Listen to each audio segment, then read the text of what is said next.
Magandang araw po sa lahat ng nanonood ng Police at Your Service at magandang araw din sa aking kapartner na si Ma'am Sofia Loren Deliu. Alam mo Ma'am Deliu, ayon sa tala ng COMELEC at ng PNP ay naging maayos at mapayapa ang pagsasagawa ng national and local elections 2016 sa ating bansa. Tama Don, at magandang araw din po sa inyo at sa lahat ng ating taga-subaybay. Ito po ay dahil na rin sa sama-samang pagtutulungan at pakikiisa ng sambayanang Pilipino. Kaya naman ngayong episode ay mapapanood natin ang naging awarding ceremony dito sa Campo Crame ng mga pulis na may significant accomplishments kabilang ang Chapang natatanging unit, medalya ng katangi-tanging gawa at medalya ng pambihirang paglilingkod. Pinangunahan nga doon ni Chief PNP Police Director General Ricardo Marquez ang pagbibigay ng karangalan at pagkilala sa ating mga kasamahang pulis sa serbisyo. Maliban dyan Ma'am Deliu, matutunghayan din natin ang matagumpay na drug buy-bust operations na isinagawa ng Regional Anti-Illegal Drugs Special Operations Task Group National Capital Region Police Office sa Barangay Ayala Village, Muntinlupa City. Nahuli nga nila dito ang 3 foreign nationals at mahigit 25 kilos ng shabu. Itatanghal din natin ngayong episode kung ano-ano ang mga dapat gawin ng ating mga kababayan kung mayroon silang nakita o napansin na kahinahinalang bag o bagay. At bilang panghuli, tutukan ang mga pinakasariwang balita tungkol sa Philippine National Police na nakalap ng UNTV News sa loob ng linggong ito. Ito po ang serbisyong hatid ng pulisya para sa bayan. Para sa mamamayan. Police at your service.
Dahil sa pagtutulungan at pakiisa ng sambayanan ay naging maayos, mapayapa at matagumpay ang katatapos lamang na 2016 national and local elections sa ating bansa. Kaya naman nitong Lunes sa Campo Crame ay pinarangalan ng buong pamunuan ng Philippine National Police ang mga pinuno at iba't ibang task force na may napakalaking kontribusyon sa safe, secure and fair elections 2016. Panoorin natin ang awarding ceremony. Sa pangkalahatan, may tuturing na naging matagumpay at matahimik ang pagsasagawa ng national election. Hindi matatawaran ang naging partisipasyon at tulong ng halos lahat ng pulis ng bansa, kaya naman ang ilan sa kanila ay binigyan ng mga medalya bilang pagkilala ng pambansang pulisya. Malugod na pinarangalan ng pambansang pulisya sa pangunguna ni Chief PNP Police Director General Ricardo C. Marquez ang ilang PNP personnel dahil sa kanilang significant accomplishment, partikular sa kanilang naging mahalagang misyon nitong nakaraang eleksyon. Ito ang naging highlight sa NHQ PNP Traditional Flag Raising Ceremony nitong nakaraang Lunes ng umaga sa Campo Crame. Nagkaroon ng presentation of PNP Unit Citation Badge o CHAPA ng natatanging unit para sa Philippine National Police. Ito ay tinanggap ni Police Deputy Director General Danilo S. Constantino mula kay Chief PNP Ricardo C. Marquez na agad na sinundan ng pagbibigay ng medalya ng katangi-tanging gawa para kay Police Deputy Director General Danilo S. Constantino na iginawad pa rin ni Police Director General Ricardo C. Marquez. Ginawaran naman ng medalya ng pambihirang paglilingkod ang ilang police personnel na sina Police Director Jonathan Ferdinand G. Miano, Police Director Dominador E. Aquino, Police Director Benjamin B. Magalong, Police Director Wilfredo D. Franco, Police Director Generoso R. Serbo Jr., Police Director Danilo S. Pelisco, Police Chief Superintendent Vert T. Chavez. Gayon din kay Police Senior Superintendent Maria O.R. Aplasca. At para sa presentation of awards to Commanders, NTF SAFE 2016 and Commanders RSOTG ay nabigyan ng parehong award sina Police Chief Superintendent Robert G. Kennery, Police Senior Superintendent Timoteo G. Pacled, Police Senior Superintendent Lito B. Pitaliano, Police Senior Superintendent Alan T. Cuevelias, Police Senior Superintendent Gerardo M. Rosales, Police Senior Superintendent Rodelio B. Hoxon, Police Senior Superintendent Leonardo M. Cisneros. Aktual na tinanggap ng mga awardees ang kanilang mga medalya. Kami naman ay natutuwa dahil na-acknowledge ng ating leadership yung ating mga pinagpaguran. Talaga nga namang nakita nyo naman siguro na very focused tayo ang Philippine National Police sa ating mga gawain itong election. At talagang sinacrifice natin ang ating mga pamilya, pati yung mga ating mga ibang mga activities pa, personal activities para tutukan talaga itong election na to para maging tahimik at maayos na election. Una-una nagpapasalamat ako sa lahat ng members ng PRO8, PNP, no? At naging mapayapa ang nakaraang eleksyon ng May 9. Ito ay isa sa mga accomplishment ng aming Regional Office 8, yung napanatili yung maayos na eleksyon noong May 9. Pagkatapos ng pagbibigay parangal, ang lahat ay sabay-sabay na umawit ng PNP Lingkod Bayan na sinundan ng pass and review. Naging host ng palatuntunan sina Police Chief Inspector Brian Gregorio, Senior Police Officer 1 Eric Fernandez, Police Officer 3 Maria Sheila D. Pascua at Police Officer 3 Carol Bongat. Binabati ng Police at Your Service ang lahat ng awardees sa seremonya maging ang tagumpay ng eleksyon 2016, higit sa lahat ng pulis na tumupad sa kanilang tungkulin during the election period. Ipagpatuloy nawa ninyo ang dakilang layunin ng inyong tungkulin na panatilihin ang kapayapaan sa bansa at mapangalagaan ang kapakanan ng mas nakararami.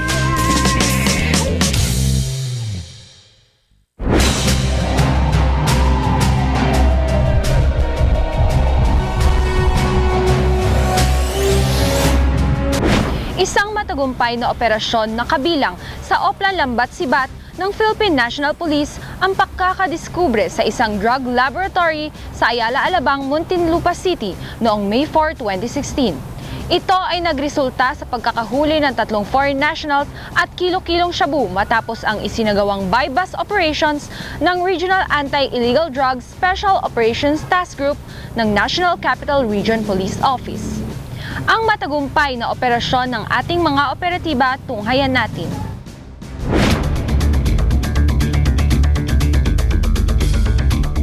Isa na namang malakihang operasyon kontra iligal na droga ang matagumpay na isinagawa ng mga pulis RAID SOTG ng NCRPO.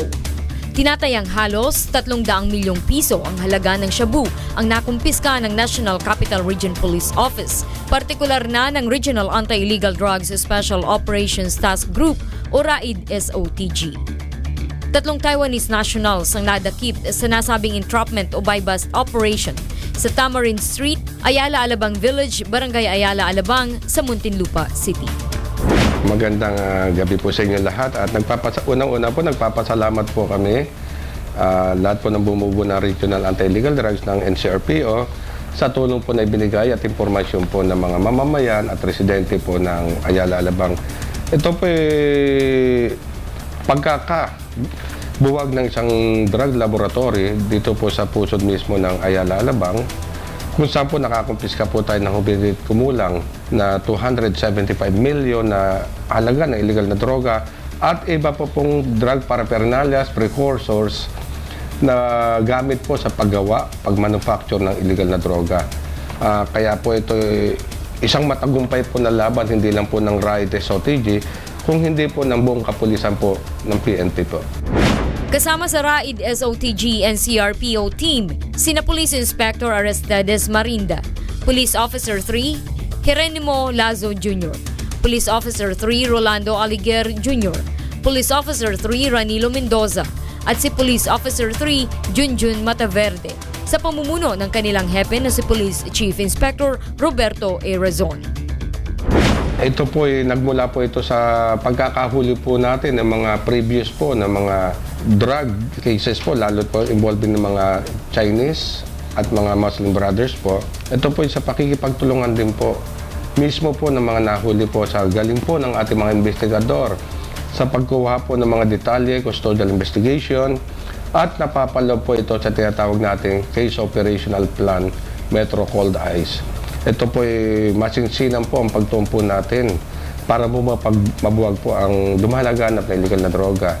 At we are lucky enough na nabuwag po natin ito sa pakikipagtulungan po mismo ng Security Department po ng Ayala, Alabang.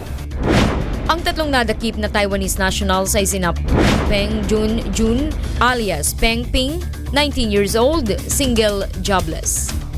Eugene Chong alias Eugene, 24 years old, single, jobless. At si Min Yu Kai alias Jeng Yuan o Jeng, 27 years old, single, jobless.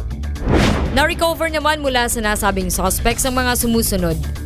Sa unang palapag ng bahay, 15 pirasong white plastic bottles containing GRA powder, 17 pirasong plastic container containing dark liquid, 2 pirasong plastic container containing orange liquid, 1 yellow traveling bag at isang hydro generator.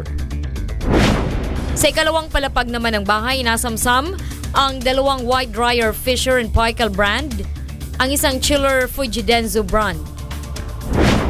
Sa ikatlong palapag naman ay natagpuan ang isang chiller, isang dryer Fujidenzo brand. Samantalang sa may swimming pool area ay na-recover ang 6 bottles Big Muriatic Acid, 1 Asahi gas stove, 2 Silane gas tanks, 2 Hanabishi stoves, 1 container, 1 blue plastic container, 4 small plastic bottles Muriatic Acid, 1 unsealed plastic bag of charcoal, 1 sealed plastic bag of iodized salt, and 1 plastic container. At marami pang ebidensya na nakalap naman sa ika-4 na kwarto ng ground floor area. Gayon din sa second floor area, ang mga ito ay itinurn over sa Crime Laboratory Service ng PNP para sa pagsusuri. At yung bahay naman po kung saan po nahuli po sila at yung mga nakumpiska mga kargamento sa illegal na paggawa ng droga, isinailalim po natin sa masusing investigasyon sa tulong po ng ating regional intelligence ng NCRPO po.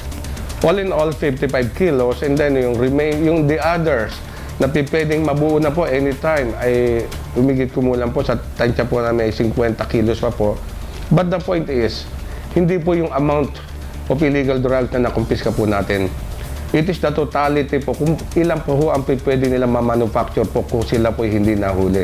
Kaya po nagpapasalamat po tayo sa ating mga mamamayan at sa mga impormasyon na pigilan po natin ang pagmamanufacture po nila ng illegal na droga na pwedeng sa mga susunod na panahon ay ibebenta po nila sa merkado at sa kalsada. Nahaharap naman ang mga suspects sa kasong violations of Section 5 o Sale of Dangerous Drugs in relation to Section 26 o Conspiracy, Section 8 o Manufacture of Dangerous Drugs and or Controlled Precursors and Essential Chemicals, and Section 11 o Possession of Dangerous Drugs of the Article 2. Maaari rin silang makasuhan dahil sa RA 9165 sa Muntinlupa City Prosecutor's Office through Senior Assistant City Prosecutor Vicente B. Francisco na no bail recommended. Sa ngayon ay nasa kustudiya sila ng Regional Anti-Illegal Drugs sa NCRPO habang hinihintay ang commitment order na manggagaling sa korte. Ang matagumpay na anti-narcotics operation na ito ng RAID SOTG ay bahagi pa rin ng mas pinaigting na Oplan Lambat Sibat ng Department of Interior and Local Government at ng Pambansang Pulisya. Samantala, recommended na parangalan ang mga police personnel na nagsagawa ng operasyon na ito na karaniwang ginagawa sa traditional flag raising ceremony ng NCRPO na pinangungunahan ni Police Director Joel D. Pagdilaw. Magandang gabi po sa inyo lahat na manonood at tagapakinig po. Sana naman po sa ating po mga kababayan o mga dayuhan na nagpipilit pa rin na magpalaganap na illegal na droga sa lansangan. Sana po tigilan nyo na po. Lalo na po ngayon, pinagtim po natin ang tinatawag natin na Oplan Lambat Sibat po, na labanan at sugpuin po ang paglagan ng illegal na droga. Hindi po kayo makakalusot sa haba po ng kamay ng ating batas. At sa mamamayan naman po natin, makipagtulungan po kayo. Hindi lang po laban po ng kapulisan ninyo. Laban po natin lahat ito para po sa kinabukasan po ng ating mga anak, mga apo at mamamayan upang tayo po ay magkaroon ng ligtas na pamayanan at lumago po ang ating ekonomiya. Matatandaan sa nakaraan naming pagtatanghal, ipinakita rin namin ang isang matagumpay na operasyon kontra iligal na droga ang isinagawa ng Quezon City Police District at RAID SOTG NCRPO kung saan milyon-milyong halaga ng shabu ang nakumpiska. Naniniwala kami na ang pagsugpo sa iligal na droga ay hindi lamang nakasalalay sa ating mga pulis, bagkos ay sa ating mga mamamayan din. Makipagtulungan po tayo sa ating mga pulis sa pagsugpo ng problemang ito. Huwag na po nating hintayin na mismong mahal natin sa buhay ang mapahamak dahil dito. Kung kayo po may nalalaman po na lumalaganap po o nagtitinda po ng illegal na droga o gumagamit po o ginagawa na isang tinatawag natin na pwestuhan, tumawag po kayo sa hotline po ng PNP, 3 numero lang po, 117. At sigurado po tayo maiko-connect po kaagad po sa kinauukulan po at pinakamalapit na presinto sa inyo po nasasakupan. Isang delikado ngunit dakilang layunin at misyon ang ginawang ito ng ating mga pulis sa NCRPO para sa kaligtasan ng ating mga kababayan. Kaya naman, ang pulis at your service po ay muling sumasaludo sa galing, tapang at malasakit ng National Capital Region Police Office, partikular ang RAID SOTG. Mabuhay po kayo!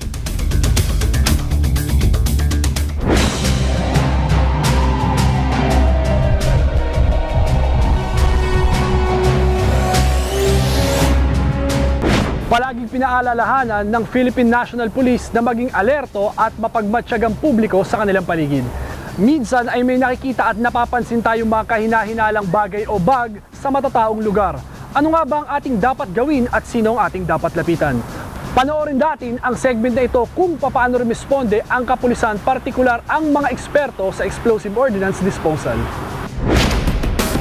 Isa sa napakahalagang dibisyon sa Philippine National Police ay ang Philippine National Police Explosive Ordnance Disposal Division o PNP EODD LSS. Ito ang isa sa pangunahing dibisyon na sakop ng Logistics Support Service na nakatalagang manguna sa pagbibigay serbisyo sa hanay ng pulisya at iba't ibang ahensya ng gobyerno, mapapribado o publiko man sa pagsugpo at pagkalap ng mga explosive devices saan mang sulok ng ating bansa. Naitatag ang opisinang ito noong taong 1971 mula sa bansag na Explosive Ordnance Disposal Team at hindi nagtagal ay naging Explosive Ordnance Disposal Company ng taong 1980. Alinsunod na rin sa pursuant to Paragraph 21 Special Order No. 21 ng Headquarters Constabulary Command. Sa paglipas ng panahon, ito ay pinangalanan at itinalagang dibisyon sa bisa ng National Police Commission Resolution No. 96-58 noong taong January 31, 1996 nang palitan ang pangalan ng Logistics Support Command at maging Logistics Support Service para na rin sa pag-isahin ang hanay ng pulisya. Bagamat walang direktang pang-operasyonal na kontrol ito sa ibang EOD unit, mayroon naman itong kapasidad, kakayahan at tuwirang koordinasyon sa pangkalahatang sakop ng iba't ibang ahensya ng gobyerno sa bansa. We are mandated to provide EOD services to all PNP units and other government agencies. So yun po ay pinapatupad po namin. Inisa-isa rin ni Police Senior Superintendent Maestral ang ilang aktibidad at programa na kanilang isinusulong bilang tugon at pagsuporta sa PNP Patrol Plan 2030. Yan po ang aming pinagkakaabalahan ngayon. Yung mga functions and mandate namin ay incorporated po sa PNP Patrol Plan. Unang-una, ang mga aktibidades na yon ay yung primary activities namin is yung mag-dispose po ng mga bomba.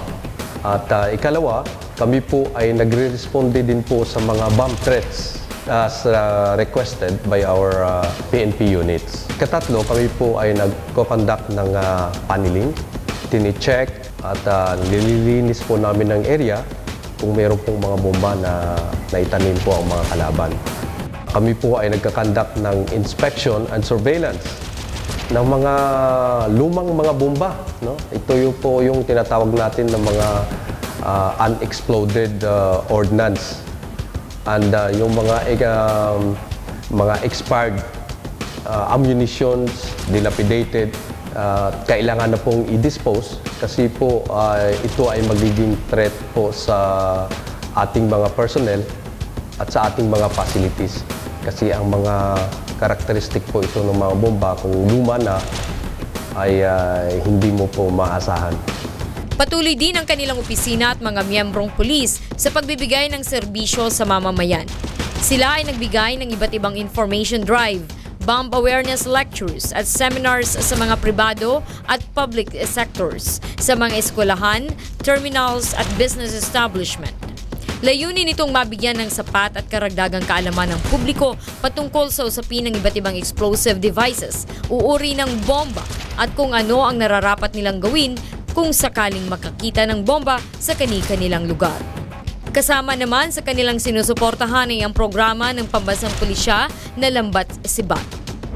With regards to Lambat Sibat, kami po ay palagi pong nire-request ng ating PNP units and yung BJMP to conduct Oplan Galugad o ito yung Oplan Greyhound na ginagawa po namin ay tumulong po kami sa mga local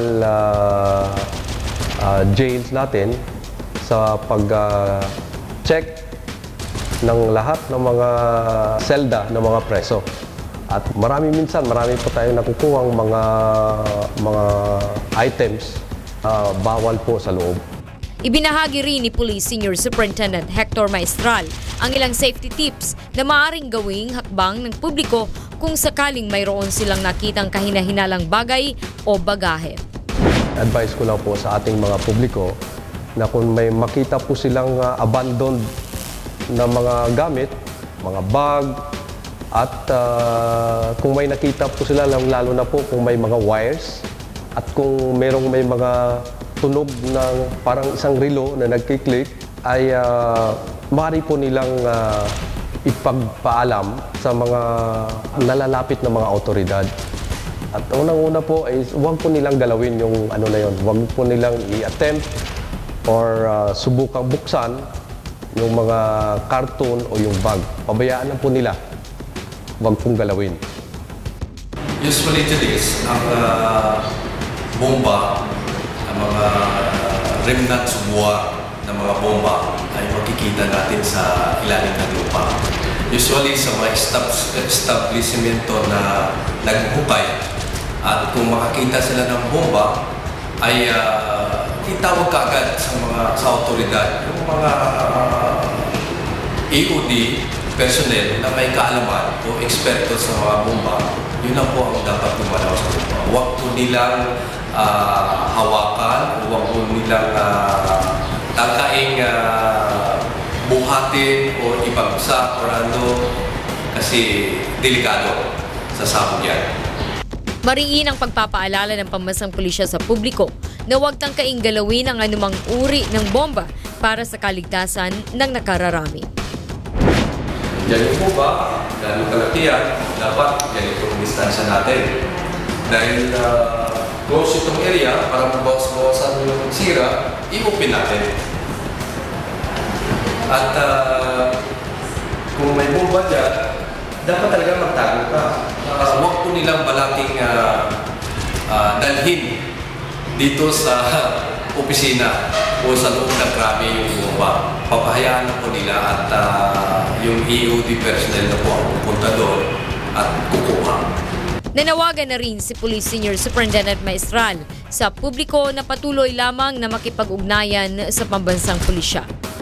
Sa mga nais naman mag-report sa anumang banta na may kinalaman sa pagsabog at mga iligal na gawain o krimen, maaaring tumawag sa pamamagitan ng kanilang hotline number na 8544 Local 4514 o magsadya sa pinakamalapit na himpilan ng pulisya sa kanilang mga lugar.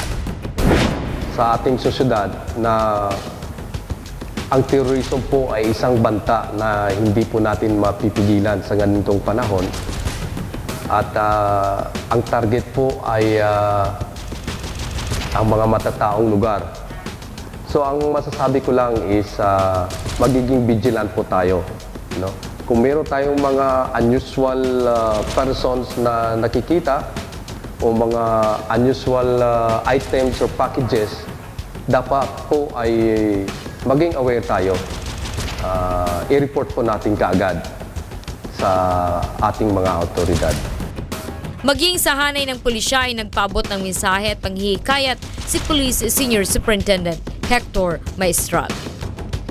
Sa ating mga EOD personnel dito sa EOD LSS as well as EOD members sa labas, ang gagawin lang po natin ang ating normal daily functions bilang isang EOD unit or EOD personnel.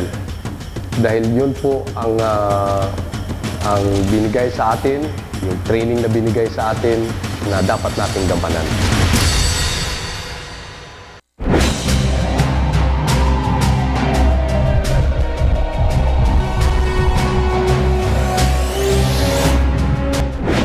Narito ang mga maiinit na balita sa loob ng Philippine National Police na nakalap ng UNTV News sa loob ng linggong ito.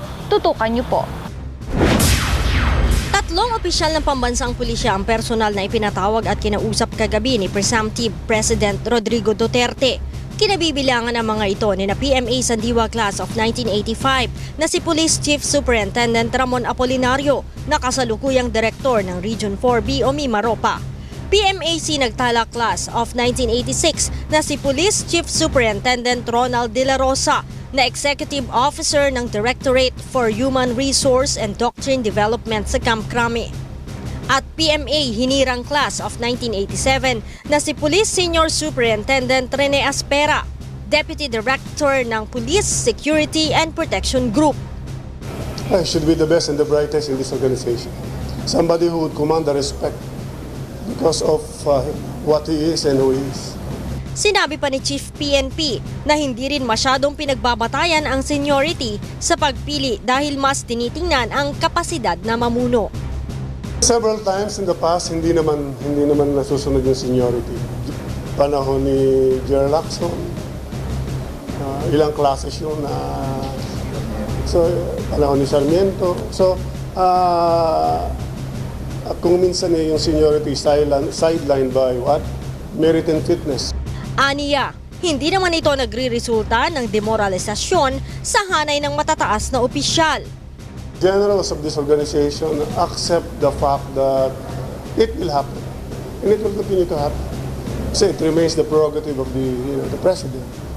Base sa Republic Act 6975 Section 26, ang Pangulo pa rin ang may kapangyarihan na mamili ng pinuno ng pambansang pulisya sa hanay ng matataas na opisyal hanggang sa may ranggong Chief Superintendent o 1-star General. Nais malaman ng Philippine National Police kung ginamit sa krimen ang mga baril na nakumpiska ng kanilang mga tauhan sa mga inilagay na COMELEC checkpoint. Base sa datos ng PNP, nasa 3,509 na baril na ang nakumpiska ng mga pulis mula nang ipinatupad ang COMELEC gun ban noong January 10. Ayon kay PNP Chief, Police Deputy Director General Ricardo Marquez, ang naturang mga baril ay agad na itinurn over sa crime laboratory upang isailalim sa ballistics examination tulad ng cross-matching ng mga slug at cartridges sa pamamagitan ng Integrated Ballistics Identification System o IBIS. Alinsunod ito sa kanilang police operational procedure. The instruction is conduct comparative test ballistic examination to find out if these firearms had been used in shooting incidents in the past.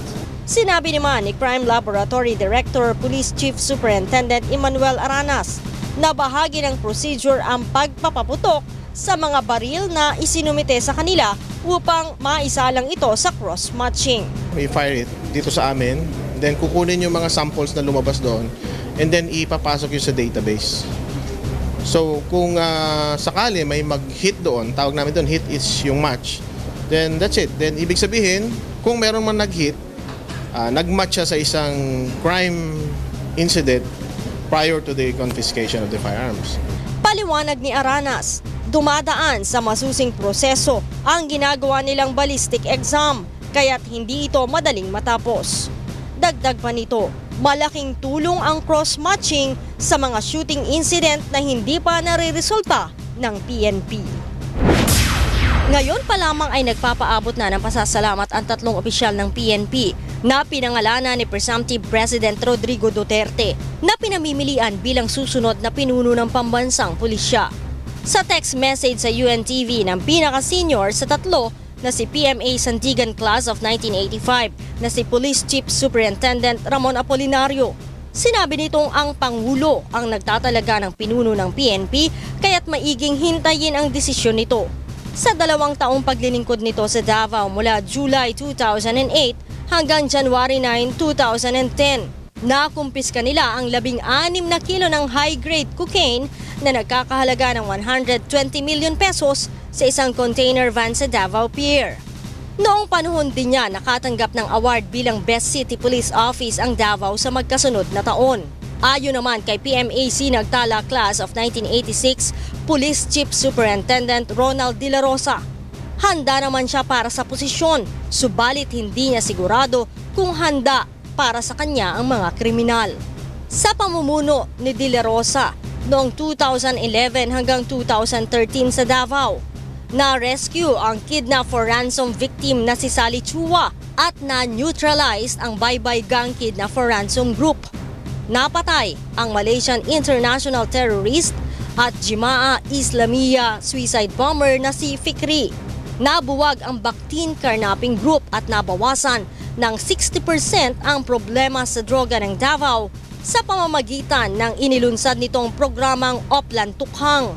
Ang Oplan Tukhang ay mula sa salitang tuktok hangyo na ang ibig sabihin sa Tagalog ay katok at pakiusap. Sa operasyon na ito ay kinakatok ang mga suspected drug personalities at pinakikiusapang tumigil o umalis ng Davao. Para naman sa PMA Hinirang Class of 1987 na si Police Senior Superintendent Rene Aspera, isang karangalan ang mapasama sa pinagpipilian ng Pangulo at kung sino man ang mapili ay susuportahan niya. Mapayapang eleksyon ang ipinagmamalaki ni Aspera noong ma-assign siya sa Davao mula January 10, 2010 hanggang January 31, 2012. Noon ay nahuli ang lahat ng suspect sa pagpatay kay SPO1 Rene Panganiban. Kung susuriin, si General Apolinario ang pinaka-senior subalit pinakabata naman sa edad. August 8, 1962 ang kanyang kaarawan. May 7 naman si Colonel Aspera, habang si General De La Rosa naman ay January 1 ang pinakamatanda sa kanilang lahat. Tiyak na madadagdagan na ang abogado ng Philippine National Police Legal Service na magtatanggol sa mga pulis na may kinakaharap na kaso kung tutuparin ni Presumptive President Rodrigo Duterte ang pangakong itataas ang sahod ng mga pulis. Ayon kay Legal Service Spokesperson, Police Superintendent Lira Valera, tiyak na maraming mahihikayat na mag-apply kung magiging competitive na ang sweldo ng mga miyembro ng pambansang pulisya. Sa kasalukuyan ay nasa 22 to 23,000 pesos lamang ang kanilang entry salary na sobrang liit kumpara sa mga private lawyer. With a higher compensation package for policemen lawyers, we will be able to attract more fresh graduates or even yung mga lawyers na seasoned na to come join us into the service and serve the Philippine National Police also. Sa kasalukuyan ayon kay Valera ay nasa 73 lamang ang kanilang abogado sa buong bansa at kulang pa na mahigit sa 100 upang masigurong matutulungan ang lahat ng pulis na nakakasuhan dahil sa pagtupad sa tungkulin. Even awaiting the resolution, our lawyers who are already physically stationed at the regional offices are already instructed, they are already able to provide a limited extent of legal assistance like madalas dito preparation of pleadings like motion for extension of time, bail, halimbawa ganyan, o kaya preparation of answer or counter affidavits. Aniya, 73 kaso ng Police Commissioned Officer ang hawak nila sa ngayon at 114 naman sa mga Police Non-Commissioned Officer. Kadalasan sa mga kasong kinakaharap ng mga pulis ay ang unlawful arrest, arbitrary detention, harassment, physical injuries, misconduct for neglect of duty at irregularity for the performance of duty. You run after the criminals. At ang pangalawa is, ibalik natin yung safe environment sa ating mga kababayan. Desidido si Police Chief Superintendent Ronald De La Rosa na wakasan ang problema sa droga at krimen sa loob ng 3 hanggang 6 na buwan kung siya ang itatalagang hepe ng pambansang pulisya. Sa 3 pinagpipili ang maging hepe, sinasabing si De La Rosa ang top choice ng Duterte administration. Aniya, dapat ay pasulong ang takbo ng mga pulis at bawal ang sumuko gaano man ka-impluwensya at kayaman ang mga babanggaing drug lords. Ito ang sinabi ni De La Rosa sa eksklusibong interview ng UNTV. Kailangan talaga. Otherwise, ay magbabalot-balot ako. Hindi ko pala kaya. Bakit ko tinanggap itong posisyon na ito? Kaya naman, agad niyang ipatutupad ang Oplan Tukhang sa buong bansa sa pag-upo niya sa pwesto. Ang Oplan Tukhang ay naging epektibo sa Davao. Ang tutok hangyo sa salitang Tagalog ay katok at pakiusap. Sa operasyong ito, kinakatok ang bahay ng mga suspected drug personalities at pinakikiusapang tumigil o umalis na lamang. Ngunit bago niya linisin ang buong bansa, uunahin muna niyang linisin ang hanay ng PNP sa mga pulis na tiwali at sangkot sa operasyon ng ipinagbabawal na gamot. If you consider yourself as anay sa organisasyon, sinisira mo yung organisasyon, you better shape up. Bapala naman niya sa mga pulis na ayaw magtrabaho, umalis na lamang sa pwesto upang mapalitan ng bago. Commander ka lang dyan para mag-enjoy. Tapos yung crime rate ng lugar mo, yung kriminalidad ng lugar mo, napakataas. Umalis ka, you don't deserve to be there. Ang daming PNP, we are 160,000 na tayo? 160,000 strong, ganoon kalaki. Tapos magtitiis ako sa iyo, magtitiyaga ako sa iyo kasi anong klaseng commander ka na hindi mo kayang gampanan yung trabaho mo, umalis ka. Sa kabila nito, nais naman daw niyang ituring siyang ama ng 160,000 tauhan ng PNP na maaari siyang lapitan anumang oras.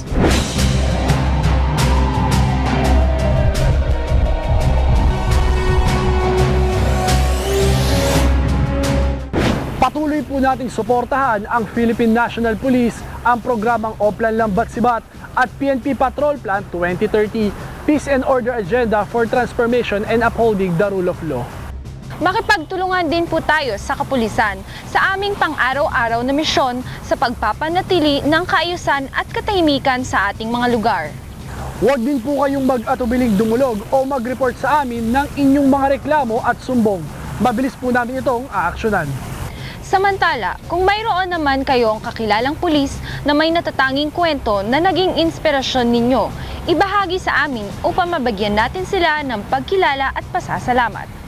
I-browse o pasyalan lamang ang PCRG Facebook, i-like lamang po ang PCRG page at i-follow kami sa aming Twitter account at PNP_PCRG. Subaybayan din kami sa news.pnp.gov.ph at sa PNP text line, i-report mo kay Chief sa 0917-847-5757. Magkita-kita po tayo muli sa susunod na Sabado, dito pa rin sa nag-iisang public service channel, UNTV. Ako po si Police Inspector Sofia Lauren Delio ng City of San Fernando Police Station. At sa ngalan ng ating Chief Philippine National Police, Police Director General Ricardo C. Marquez, Police Chief Superintendent Nestor F. Kinsay Jr., PCRG Director at sa buong hanay ng Pambansang Pulisya ng Pilipinas, ako po si PO1 Don MacGyver Cuchico ng Crime Laboratory Group. Ito ang serbisyong hatid ng pulisya para sa bayan.